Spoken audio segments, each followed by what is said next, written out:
4,500 मतदार हे कल्याण ग्रामीण, डोंबिवली, मुरबाड आणि भिवंडी मधले मतदार आहेत।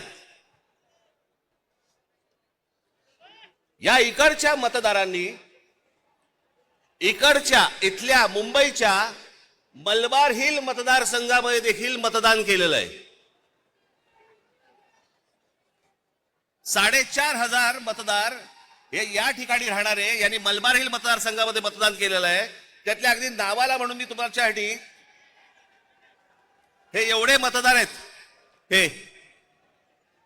एवढ्या लोकांनी हे तिथे राहत आहेत, तिथेही मतदान केलं आणि मलबार हिल मध्ये देखील मतदान केलं।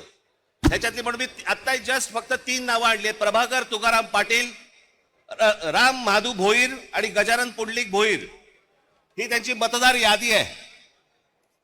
या मतदार यादीमध्ये त्यांनी त्या मतदारसंघांमध्ये देखील मतदान केलेलं आहे आणि मलबार हिल मतदारसंघामध्ये देखील मतदान केलेलं आहे।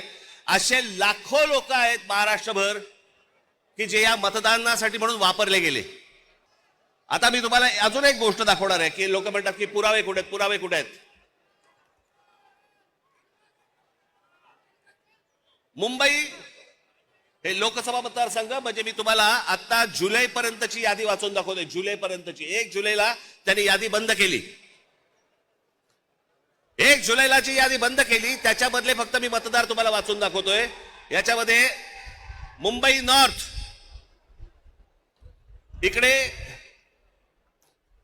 एका लोकसभा मतदारसंघामध्ये 17,29,456 मतदार आहेत। याच्यापैकी 62,370 हे दुबार आहेत। मुंबई नॉर्थ वेस्ट संपूर्ण मतदार 16,74,861 आणि दुबार मतदार 60,231। मुंबई नॉर्थ ईस्ट पूर्ण मतदार आहेत 15,90,710 आणि दुबार मतदार आहेत 92,983। मी आज तुमच्यासाठी पुरावा देखील आणलाय ह्या सगळ्या दुबार मतदारांचा। काढते कापड, हे सगळे दुबार मतदार आहेत। हे एवढे सगळे दुबार मतदार आहेत। हे मी तुम्हाला आता जेवढे फक्त मतदारसंघ सांगितले तेवढ्यातले फक्त दुबार मतदार आहेत।